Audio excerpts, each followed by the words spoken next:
looking everywhere, that's how the story goes. Grab your gear. Welcome to the Zombie Story Zone, where horror meets heart. In today's chilling tale, Echoes of the Forgotten, witness a terrifying and emotional journey like never before. A decaying corpse stumbles through the forest, driven not just by hunger, but by memory. Flashes of a past life return, a name, a home, a daughter. Could a zombie really remember love? Meet Eli Carter, a former soldier turned test subject in a top-secret government experiment. Infected to find a cure, Eli was lost to the virus, or so they thought. Now awakened as something in between, not fully dead, not fully human, Eli begins to piece together who he once was. But time is running out. As Eli searches for the daughter he once died to protect, ruthless military hunters and buried secrets threaten to tear them apart forever. And in the shadows, a twist awaits that changes everything. This is more than just another zombie story. It's suspense, horror, sacrifice, and the unbreakable bond between a father and child in a world gone mad.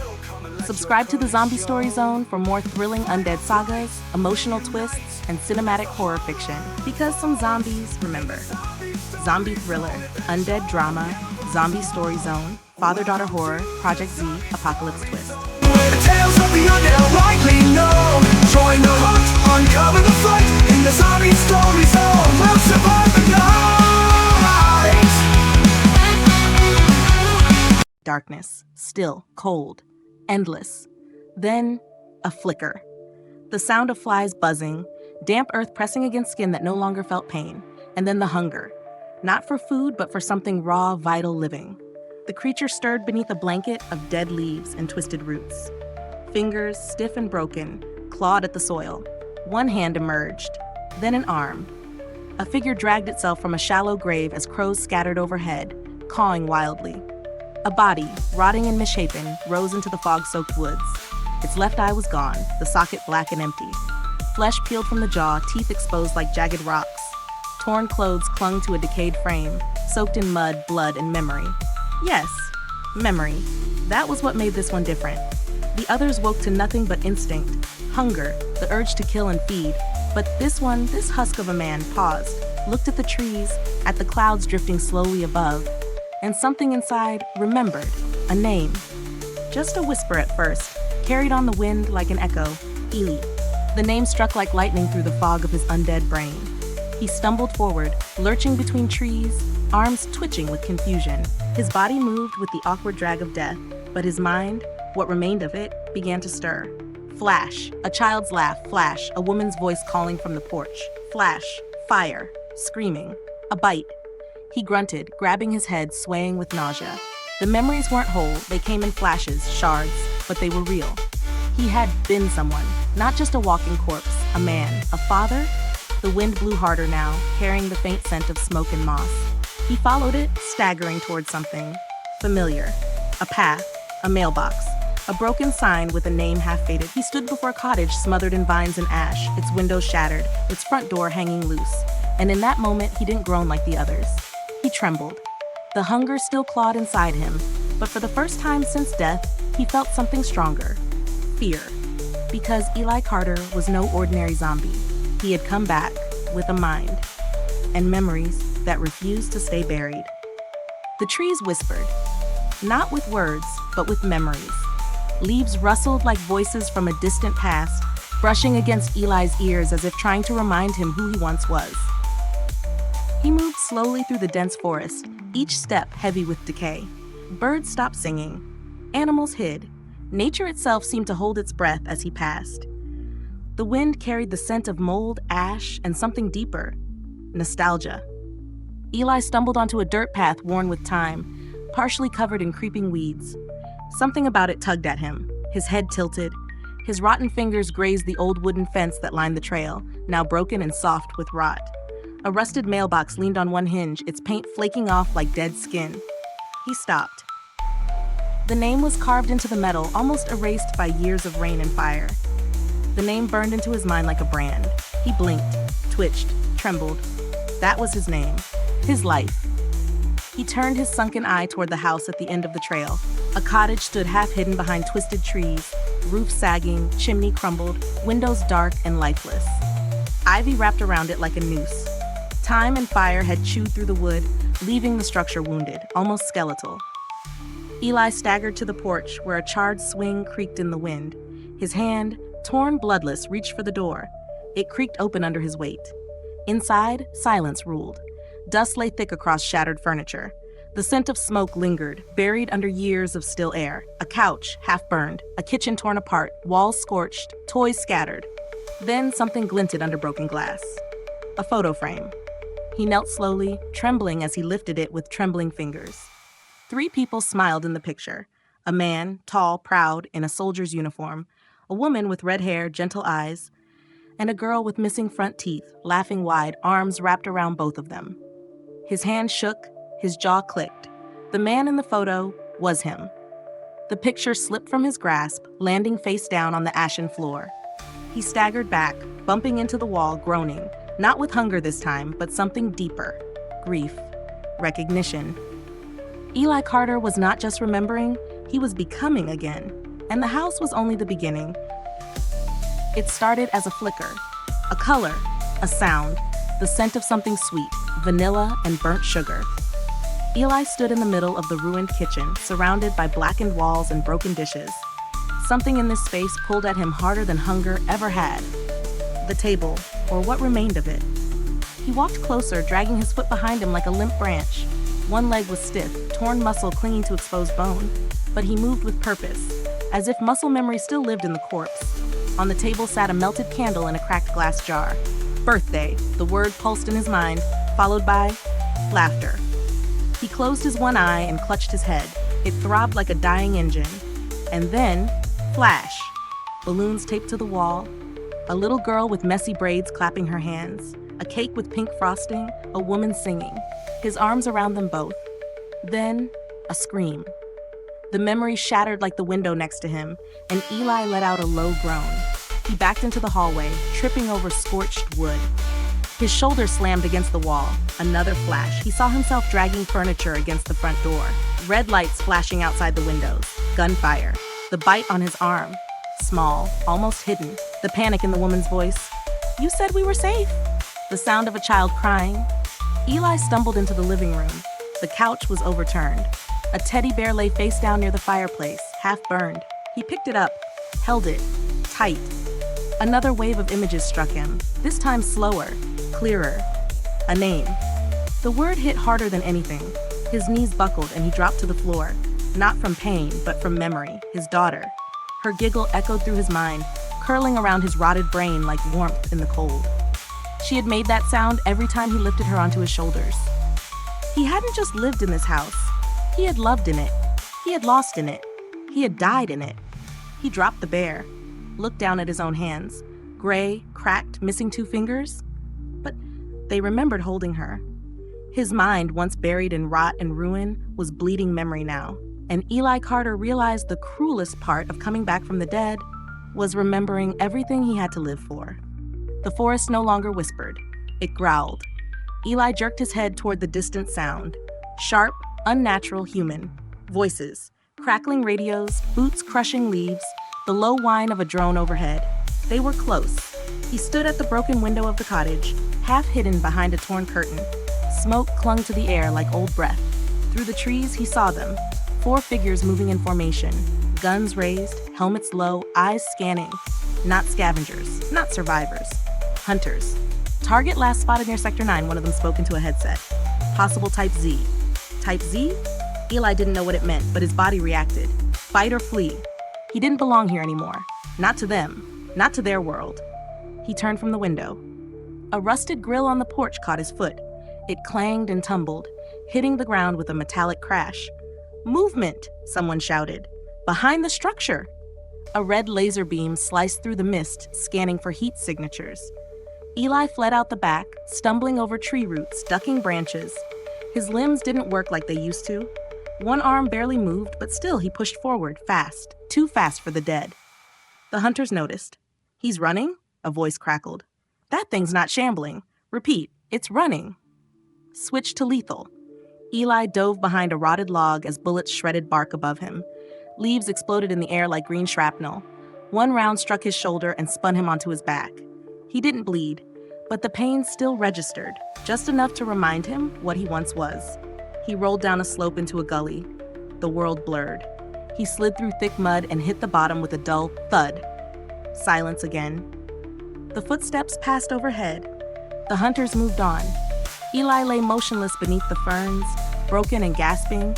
What little breath remained in his lungs, rasping like dry leaves. His body was a weapon now, but his mind was a map. He wasn't just being hunted, he was being studied. They knew he was different. And if they caught him, they wouldn't just destroy him. They would dissect him, use him. His fingers gripped the mud, and for the first time since he rose from the grave, Eli Carter felt something sharper than hunger. Instinct. Rain began to fall. A light drizzle at first, soft, cold, almost gentle. Eli lay still at the bottom of the gully, water washing streaks of dirt across his cracked skin. The pain in his shoulder had dulled, replaced by a new sensation, awareness. He was no longer just running, he was searching. The hunters had moved on, for now. Their distant footsteps faded into the forest. Eli climbed out of the mud, limbs groaning, every movement stiff with decay, but guided by something stronger than instinct now.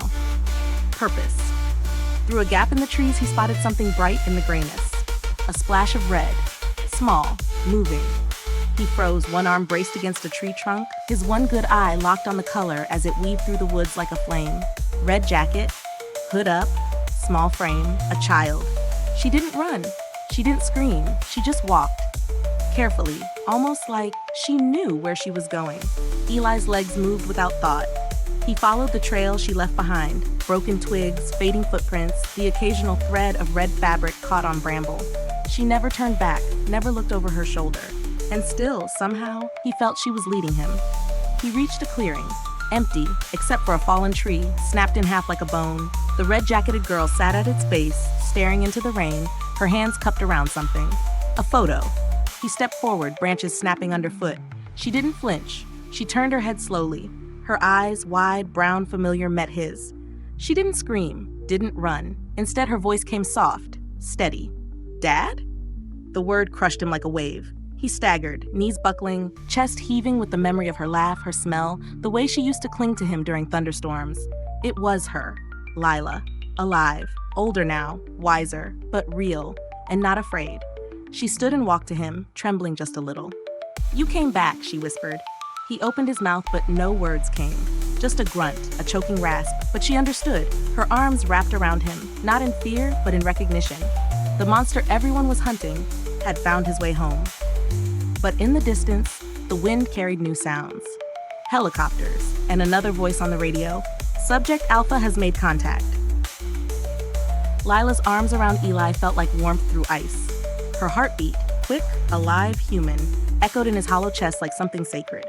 He didn't know how long he stood there, motionless, half dead, like half human, wrapped in the embrace of the only thing that made sense. Until she whispered, "I saw the file. I know what they did to you." Her words pulled him back to the world. Lila stepped away and reached into the pocket of her red jacket, pulling out a folded, crumpled piece of paper, yellowed at the edges, stained with soot and time. "I found it in their lab 2 years ago," she said. "The files were marked Project Revenant. I thought it was just another code name, until I saw your picture." She handed him the page. His own face stared back, alive, clean-shaven, military uniform. Eli Carter, Volunteer Subject 7. Lines of data followed. Biometrics, brain function tests, neurological mapping, infection resistance. "They didn't try to cure you, Dad." Lila's voice trembled. "They used you." Eli looked at the page again. Beneath the test results was a line that hit harder than any bullet. Reanimation memory retention. High. Emotional triggers active. A weapon. That's all he had been. Created in secret, released by accident, or maybe on purpose. He staggered back, the world spinning. Blood, thick, dark, almost tar, dripped from the wound in his shoulder, but another pain now pulsed in his chest. Betrayal. And then, a sharp sting. Lila gasped. A red dot bloomed on her jacket. Gunshot. She fell. Eli screamed, a hoarse, guttural roar of agony. He dropped to his knees, pulling her close as red pooled beneath her. Her small hand clutched his wrist, eyes wide with pain, not fear. "Run," she whispered. "They tracked me." Too late. The clearing lit up with floodlights. Helicopters, drones, men in black armor moving like shadows, guns drawn. One of them spoke through a megaphone. Subject Alpha, surrender. You are property of the United States government. Eli stood, holding Lila's barely conscious body in his arms. Memories collided with rage, with love, with something new. His voice, unused for years, rasped out one word, no. His eyes burned red, veins pulsed with dark fire. The monster they created was awake, and he would not go quietly. Rain turned to blood. Or maybe it was just the red lights washing over the clearing, swirling from drones above, slicing through fog and mist like crimson blades. But to Eli, everything was soaked in violence.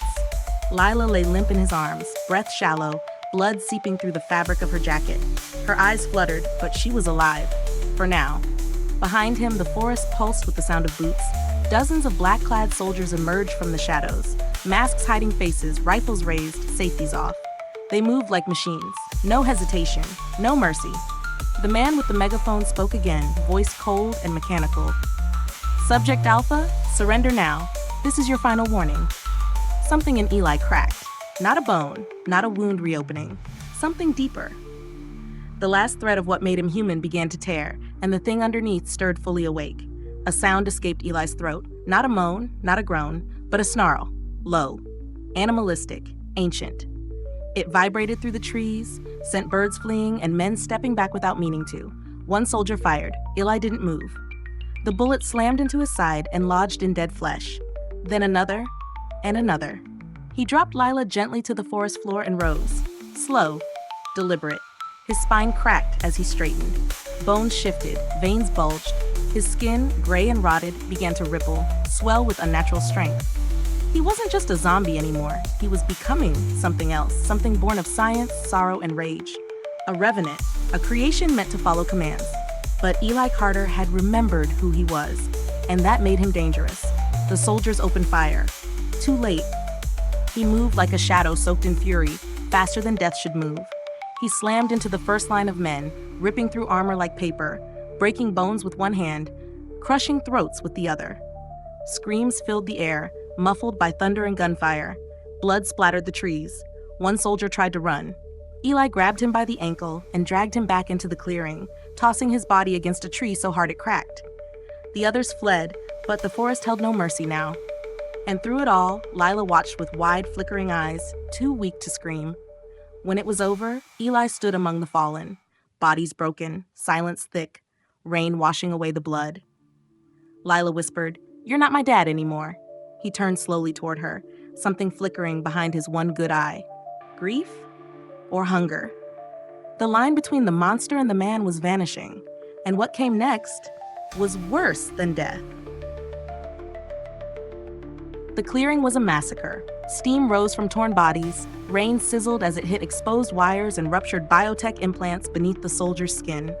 These weren't ordinary men. They were part of the experiment too.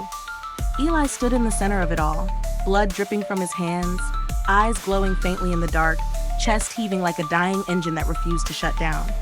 But something wasn't right, not inside him. He dropped to one knee, clutching his chest as his pulse began to pound louder, unnaturally loud. A sharp burning spread from the base of his neck down his spine. It felt like fire and electricity. His limbs twitched, his skin rippled, then tore. Veins bubbled and darkened, bulging under the surface. His breathing became ragged, his vision blurred, not from pain, but from shifting perception. He could hear everything, Lila's heartbeat, the worms writhing in the earth, the mechanical hum in the trees. Something had been activated, not by him, from outside. Lila, struggling to sit up, reached for a bloodied soldier's radio still crackling with static. Through it, a voice spoke, calm, clinical, inhuman. Subject Alpha response confirmed. Phase 2 complete. Initiate neural override. Eli's body convulsed. He screamed. A sound so guttural it shook leaves from the trees. Inside his brain, invisible wires pulled tight. Commands pressed against the walls of his thoughts. Words not his own tried to take over. Eliminate remaining witness. Begin sweep toward Zone 12, his head jerked toward Lila. Hand raised, fingers flexing. She backed away, eyes wide, whispering, "No, Dad, fight it." Tears mixed with blood on her face. and something deep inside him, deeper than science, deeper than reanimation, fought back. He roared again, this time in defiance. With one trembling hand, he slammed his fist into the side of his own skull. Once, twice. A piece of metal popped loose from behind his ear, something small, black, blinking red, a controlled chip. It hit the ground, smoking. The voice in the radio stopped, silence. Then a new voice came. Female, sharp, cold. Override failed. Subject Alpha has gone off script. Send in Protocol Leviathan. Lila's eyes widened. What's Leviathan? Eli didn't answer, but his expression changed. Not fear, not rage. Recognition. Whatever they were sending, he had seen it before. And if it was coming, then the nightmare wasn't over. It was just beginning. The earth began to tremble, not from footsteps, from something deeper. The trees whispered, a groaning of wood, a shift in the soil. Birds erupted from the canopy in a frenzy. Somewhere in the distance, metal groaned like a dying god exhaling its final breath. Lila clutched her side, crawling toward Eli. What's Protocol Leviathan? Eli didn't speak. He stared into the trees, still, unblinking. But in his mind, the memory screamed. Years ago, before the outbreak, before the experiment, before death, Eli had stood in a cold lab, surrounded by wires, blood samples, and test tubes filled with something too dark to be called science. He remembered the charts, the screaming subjects, the whispered name. Leviathan. Not a person, a creation, not reanimated, designed, and it was coming. A blinding white light cut through the forest like a searchlight from hell. Trees snapped, roots tore, and then the ground split open. A mechanical roar shook the air. From the cracked earth, something rose. 10 feet tall, metallic ribs fused with rotting flesh, a grotesque fusion of machine and corpse. Its head was a skull encased in armored glass, with cables like dreadlocks trailing behind it. Where its eyes should have been, twin beams of red light pulsed in rhythm with a synthetic heart. Leviathan. Part zombie, part machine, all weapon. Eli stepped forward, shielding Lila behind him. Leviathan tilted its head, scanning him. The voice that came from it was distorted, warped through speakers drilled into bone. Hello, Alpha. Time to return to the cage. Eli bared his teeth, not in fear, but fury. He knew what Leviathan was. It had been built from the corpses of failed experiments, stitched together, controlled through pure neural suppression. It didn't think, it didn't feel, it only obeyed. Eli wasn't like it anymore, but he could become it, if he let go. The trees trembled as Leviathan charged, faster than any undead thing should move. Each step cracked roots, shattered stone. Eli met it head-on. Their collision sounded like thunder tearing the sky. Metal crashed into bone. Claws met fists, sparks flew, blood sprayed. Lila screamed from the edge of the clearing, helpless. Eli roared, not just in pain, but in remembrance. He was the first. Leviathan was the last, and only one of them would survive. But as they fought, Lila noticed something horrifying. The veins on Eli's neck were beginning to glow. The forest burned with unnatural light, not fire. Eli's veins, pulsing bright blue, like molten wires beneath skin. A hum filled the air, low and rising, vibrating in the bones of the earth. His fist slammed into Leviathan's face, each blow echoing like steel hitting steel. But for every strike, Leviathan delivered two. One blow cracked Eli's ribs. Another sent him flying through a tree, bark splintering around him. Lila cried out, but her voice barely cut through the chaos. Eli stood, staggering, body bent and broken, but still moving, still fighting. But the light, it was spreading. From his neck to his chest, down his arms, his fingers twitched unnaturally. His thoughts fractured. Voices began to echo in his skull again. Not memories. Commands. Override engaged. Host destabilizing. Emergency fusion protocol unlocked. He wasn't just glowing, he was changing. Leviathan stomped toward him, mechanical claws raised, roaring something ancient and impossible. With a sickening crunch, it grabbed Eli by the throat and lifted him off the ground. Electric current surged through Eli's body. The glow intensified. His eye rolled back, jaw slackened. Lila screamed, "No, you're stronger than this! You're not like them!" Her voice, it pierced the fog. Eli's arm shot up, not to strike, but to tear. His claws dug into Leviathan's skull, ripping through glass and metal. Sparks flew. Wires screamed. Then he dropped, falling to the forest floor like a lifeless puppet. Silence. Lila ran to him, sobbing, grabbing his face. "Please, stay with me." His eyes opened. One still human, the other glowing inhuman blue. He rasped, voice broken, "I can feel it, trying to take me. I'm not me anymore." Lila shook her head, desperate. "Then fight it. Remember who you are." But Eli didn't answer. He turned his head slowly to Leviathan's twisted, sparking remains. Inside the mangled chest cavity, a pulsing device, a core, still active, still transmitting. All subjects detected. Containment fail. Initiating Omega detonation. Countdown 90 seconds. Lila gasped. "It's going to explode." Eli grunted, forcing himself to his feet. Bones cracked. Blood poured from his mouth. He looked at her. Really looked. No glow. Just pain and peace. "I remember," he said quietly. "I remember everything." Then he turned, ran to Leviathan's body, ripped the pulsing core free, and bolted into the trees, away from her. "Dad, no!" His voice echoed back, barely audible over the countdown. "Live, Lila." The forest lit up behind her as she ran, and then, white light, silence. Just smoke. Thick and black, curling from the trees like the breath of some dead god. The forest was gone, flattened, burned, erased, and in the middle of the ash-stained clearing, Lila stood alone. Her jacket was torn, her skin smeared with soot and blood. Her legs shook beneath her. But she didn't cry. Not yet. There was no body, no trace of Eli. Only scorched earth, melted roots, and the mangled remains of what was once Leviathan, twisted steel, cracked bone, and wires still twitching like dying nerves. The explosion should have killed her. But Eli, he'd outrun the blast, taken the core with him, sacrificed himself to destroy the final piece of Project Revenant. At least, that's what she told herself. She picked through the wreckage, calling his name again and again. Nothing answered, not even the birds, only silence. She found his dog tags, half melted, still warm, dangling from a broken branch. She clutched them to her chest and dropped to her knees. "Goodbye, Dad." Her whisper vanished into the wind. But deep beneath the soil, something stirred. Far from the blast zone, in the black belly of the forest, a hidden monitor blinked to life, powered by something unseen. Subject Alpha, signal lost. Backup neural core, rebooting. A faint heartbeat pulsed on the screen. 1, 2, 3. Then a rasping breath, not human, echoed through the chamber. Back on the surface, Lila froze. She turned toward the east, where the fog clung unnaturally low over the earth. She could swear she heard footsteps, dragging, slow, heavy. She stood quickly, hand reaching for the knife at her belt. But there was no one there. Only trees, only silence, only echoes. Night returned before the sun could break through the smoke. Lila made a small fire near a stream at the forest's edge. She didn't sleep, couldn't. Every crack of a twig, every gust of wind, she imagined it was him. But the fire gave her one comfort.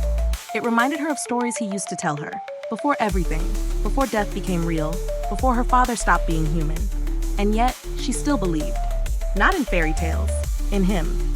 She stared into the flames, whispering to herself, "You saved me once, you'll do it again." Then came the growl, low, familiar.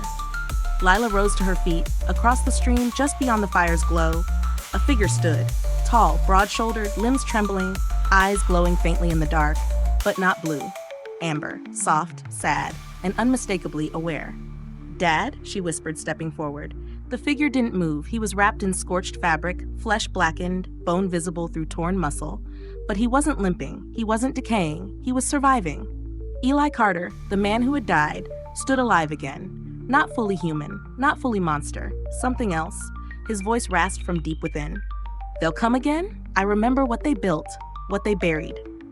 He looked at her with pain in his eyes and love. "But now I remember what I'm fighting for." Lila's eyes filled with tears. "You're really back." He nodded once, for now, then turned toward the woods. "They'll send more. I have to keep moving. You have to warn the others." Lila stepped toward him. "I'm not leaving you again." Eli placed a scorched hand on her shoulder. "Then we fight, together." Behind them, deep in the woods, came a sound that didn't belong to the living or the dead. A howl. Mechanical. Animalistic. Dozens of red lights blinked on in the distance. Project Revenant wasn't over. It was just beginning. Ending statement. Some monsters are made in labs. Others are born from grief and love. But the most dangerous ones are the ones that remember who they were and refuse to die. A zombie who remembers their past life. He was supposed to stay dead, just another failed experiment. But something inside Eli Carter refused to rot. his memories, his love, his rage. Now he walks between two worlds, part man, part monster, with only one mission: protect his daughter, burn their secrets, and bury the experiment forever. But what if the real horror hasn't even started? In the shadows of the scorched forest, something awakens. New weapons, smarter monsters, machines with minds and memories they should never have. And Eli? He's no longer under control. He's the glitch in their system, the weapon they lost, the threat they can't contain. As Project Revenant rises from the ashes, one thing becomes clear. The war is far from over. Will Eli remain a father, or become the very monster he swore to destroy? And when the next wave comes, who will survive? Don't miss what happens next. Subscribe to the Zombie Story Zone for terrifying stories, jaw-dropping twists, and the undead like you've never seen them before. Because some zombies forget, but this one remembers.